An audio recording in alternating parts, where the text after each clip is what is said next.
Hello, fellow Earth beings.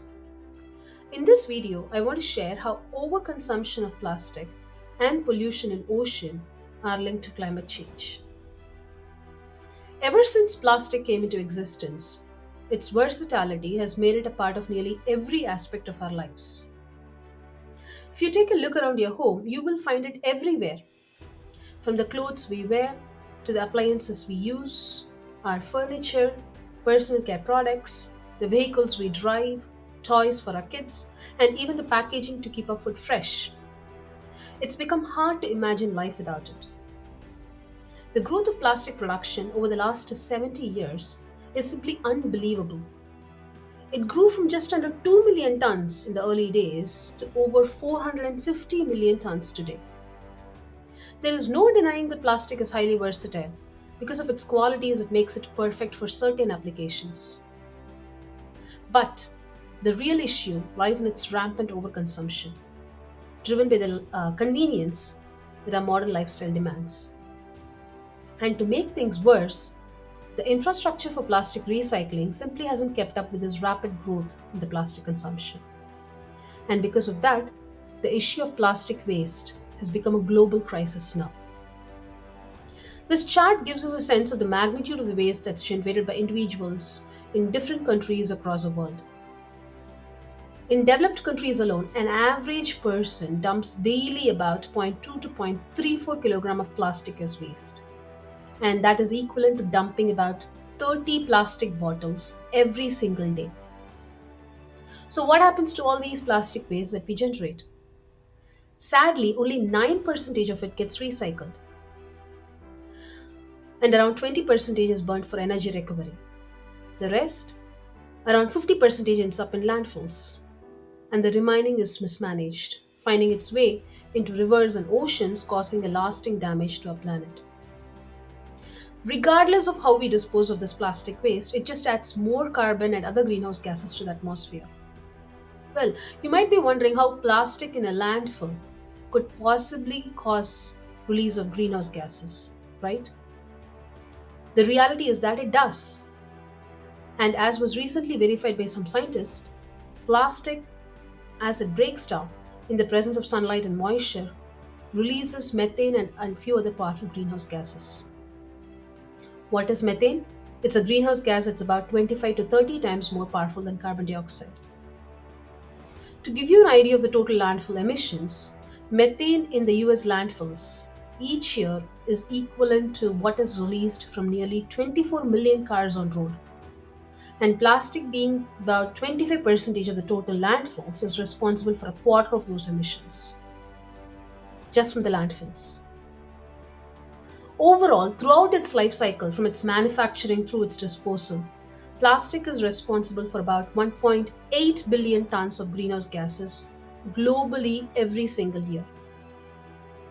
And to put that into perspective, with respect to the total global emissions, it makes up roughly about 3.3% of the total emissions. Just 3.3%?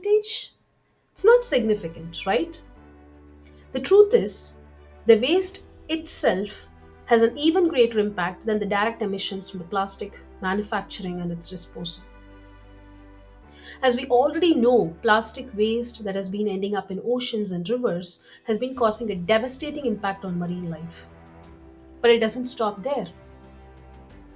Did you know that nearly 50% of the world's oxygen is produced by marine plankton through photosynthesis?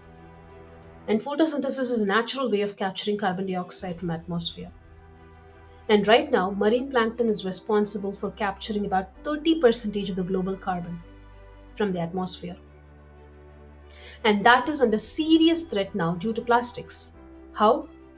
As plastic breaks down, it turns into microplastics.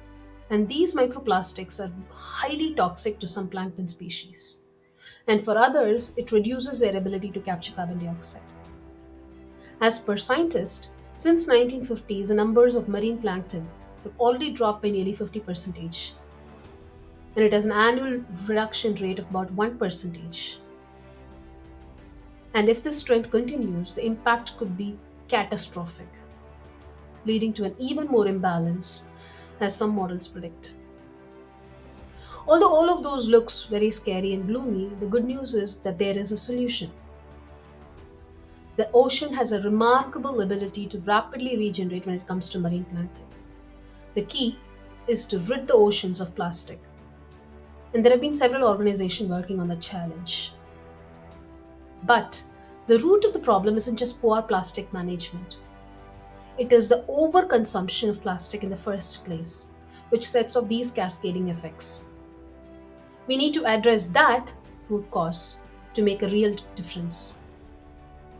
As conscious beings on this planet, what can we do?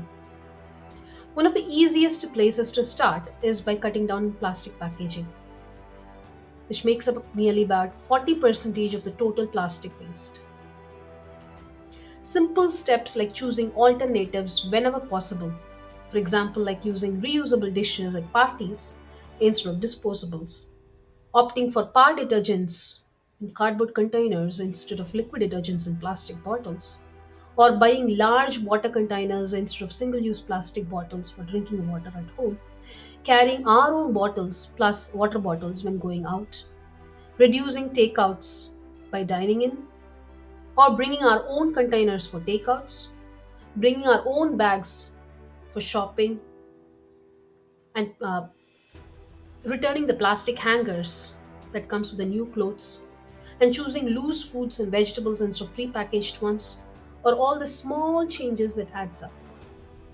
Next time we buy something made of plastic, let's ask ourselves, if this is going to be used only for a few minutes or for a few days, is there a better alternative with less plastic or none at all? I want to conclude by saying big impact starts with the simplest choices. Thanks for listening.